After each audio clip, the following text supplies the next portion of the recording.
Question number 4 start करते हैं NCERT का। Which is greater this one और this one. Which is greater यानी हमें बताना है कौन सी क्वांटिटी बड़ी है, ये क्वांटिटी या ये क्वांटिटी, है ना, और का साइन लगा है, ये क्वांटिटी बड़ी है या ये क्वांटिटी बड़ी है। तो पहले हमें ऑब्टेन करना पड़ेगा। क्यों? क्योंकि देखिए यहाँ पर सीधा सीधा नंबर तो लिखा नहीं है, ये कहता है 2/7 ऑफ 3/4, यानी कि 3/4 का 2/7 बड़ा नंबर है या फिर 3/5 और 5/8। तो ये तो देखिए नंबर अगर सिंपल होते, अगर मैं आपसे पूछती कि 15 और 17 में बताइए कि कौन सा नंबर ग्रेटर है, तो बहुत इजी था, आप साइन लगा देते। अगर मैंने आपसे ये पूछा होता कि 1/2 बड़ा है या 3/2 बड़ा है, तो भी आपको पता है डेनोमिनेटर 2 है तो इसका मतलब 3 बड़ा है, 1 छोटा है। ये दोनों डेनोमिनेटर इक्वल होगा तभी हम इन दोनों का कंपैरिजन कर सकते हैं। तो फिर आपको पता था कि 3/2 बड़ा है। अब हम क्या करें, ये जो ऐसे क्वांटिटीज़ मेंशन है इसे हमें सिंप्लीफाई करना पड़ेगा। तो पहले इनको सिंप्लीफाई करते हैं। जैसा लिखा है ना, इसके नीचे नीचे हम सिंप्लीफाई करते जाएंगे। जैसे यहाँ पर है 2/7 ऑफ 3/4, तो कैसे सॉल्व करें इसको? सॉल्व करने का पता है हमें, ऑफ याद है। ऑफ के लिए क्या करते हैं? एग्जैक्टली हम इसे मल्टीप्लाई में कन्वर्ट करते हैं, यानी हो गया 2/7 इंटू 3/4, और ये तो हमें पता ही नहीं है। तो अभी हम फिलहाल इसे एक ब्लैंक स्पेस छोड़ देते हैं, क्योंकि यहाँ पर हमें आंसर भरना है कि कौन सी क्वांटिटी बड़ी है। इसको भी यही सॉल्व करते हैं। 3/5, तो ऑफ का मतलब हो गया प्रोडक्ट ऑफ 5/8, ईजी। अब इस वाले पार्ट पर आते हैं। अच्छा, इसको बाद में सॉल्व करते हैं, पहले इसी में देखिए हमें ये सिंप्लीफाई करना आता है। अगर बीच में मल्टीप्लाई का साइन है तो क्या होता है, तो हमारा काम इजी हो जाता है। इजी हो जाता है मतलब हमें ना सिर्फ मल्टीप्लाई ही परफॉर्म करना होता है। 2 और 3 का मल्टीप्लाई, 7 और 4 का मल्टीप्लाई।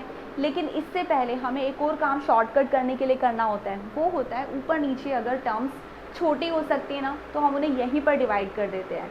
याद है, मल्टीप्लिकेशन कहता है कि आप न्यूमरेटर को न्यूमरेटर से मल्टीप्लाई करो, डेनोमिनेटर को डेनोमिनेटर से मल्टीप्लाई करो, और साथ ही साथ हम उसे और छोटा कर भी सकते हैं ऊपर नीचे डिवाइड करके। जैसे 2 और 4 सेम टेबल में आते हैं, 2 की टेबल में आते हैं, डिवाइड कर देते हैं इन्हें। 2 1 ज़ा 2 2 ज़ा, है ना। 2 की टेबल में आते हैं तो 2 की टेबल को ब्रेन में रखा, 1 2, ईजी हो गया। अब इस वाले पार्ट का आंसर साथ साथ नीचे लिख भी देते हैं। ये 1 और ये 3 मल्टीप्लाई हुआ, बना 3। ये 7 और ये 2 मल्टीप्लाई होके बना 14, बॉक्स की जगह बॉक्स। अब इस वाले पार्ट में देखते कुछ हो सकता है, डिवाइड हो जाएगा। ये 5 और 5 लग रहे हैं हमें डिवाइड होने वाले, यस, तो हम इनको डिवाइड कर देते हैं। ये डिवाइड हो गया तो हमारे पास न्यूमरेटर बचा 3, डेनोमिनेटर बचा 8। अब क्या कर सकते हैं, अब हमें थोड़ा सा और काम करना पड़ेगा। हमें 3/14 और 3/8 को ना अंडरस्टैंड करना पड़ेगा कि इनमें से कौन सा नंबर बड़ा है, कौन सा छोटा है।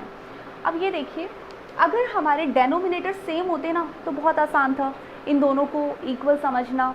डेनोमिनेटर अब की बार सेम नहीं है। देखिए, अगर डेनोमिनेटर ऐसा होता, ये 3/14 होता और ये होता 8/14, तो हमें बहुत आसानी से समझ आ जाता है कि अरे ये तो 8 ही बड़ा है। क्यों? क्योंकि डेनोमिनेटर तो एक ही है। एक ही बेस में से हमने 3 और एक ही बेस में से हमने 8 पार्ट्स निकाले हैं। लेकिन अब की बार डेनोमिनेटर इक्वल नहीं है, अब की बार न्यूमरेटर इक्वल है। देखिए, हमारे यहाँ पर भी 3 है, यहाँ पर 3 है, तो हमारा कॉन्सेप्ट उल्टा हो जाएगा। इसका मतलब जो नंबर हमें छोटा लगता है वो नंबर बड़ा, और जो नंबर बड़ा लगता है वो छोटा हो जाएगा। इस कॉन्सेप्ट को याद कर लीजिए। क्या करें, हम हमें लगता है ना 14 बड़ा है, तो यहाँ पर हमारा ये वाली टर्म बड़ी हो जाएगी। ठीक है, ये मैंने शॉर्टकट में बताया है। इससे रिलेटेड जितना कॉन्सेप्ट है ना वो हमने अलग से कवर किया हुआ है। चलिए आते हैं हम सेकंड वाले पार्ट पर। सेकंड क्वेश्चन में क्या करना है, सेम वही चीज़ है। अब आप एक काम करिए, इसे सॉल्व अपने आप कीजिए और उसके बाद मैच कीजिएगा। 1/2 ऑफ 6/7, इसका मतलब क्या हुआ, हम सबसे पहले ऑफ को कन्वर्ट करते हैं 6/7 मल्टीप्लाई में, और 6/7 को साथ में लिखते हैं। मैंने और की जगह खाली छोड़ दी है क्योंकि अभी तक हमें इसका आंसर नहीं पता। और यहाँ भी सेम कन्वर्जन होगा 2/3, और ऑफ को कन्वर्ट किया हमने मल्टीप्लाई में, इजी हो गया। अब इस वाले पार्ट को यहाँ सॉल्व करते हैं। क्या 2 और 6 एक टेबल में आते हैं, 2 की टेबल में आते हैं, तो जल्दी से इसको भी कट कर देते हैं 1 पर और 3 पर। यहाँ बचा 3, यहाँ बचा 7, डन। ये बॉक्स अपनी जगह आएगा एज इट इज़। फिलहाल हमें आंसर नहीं पता। यहाँ भी देखिए 3 और 3 सब डिवाइड हो गए ना, तो मेरे पास न्यूमरेटर बचा सिर्फ 2 और डेनोमिनेटर बचा 7। अब बताइए हम इससे कैलकुलेट कर सकते हैं कि कौन सा नंबर बड़ा है?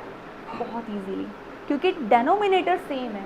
डेनोमिनेटर सेम है यानी कि हमारा बेस सेम है। बेस सेम है तो हमें समझ आ गया कि अब हमारा जो न्यूमरेटर है, अगर जो नंबर बड़ा होगा वही बड़ा होगा, यानी कि 3 बड़ा है 2 छोटा है, तो हमारा यही नंबर जो है, यही फ्रैक्शन जो है वो ग्रेटर है। I hope it is all clear to you. आप जल्दी से इसका एक स्क्रीनशॉट लीजिए।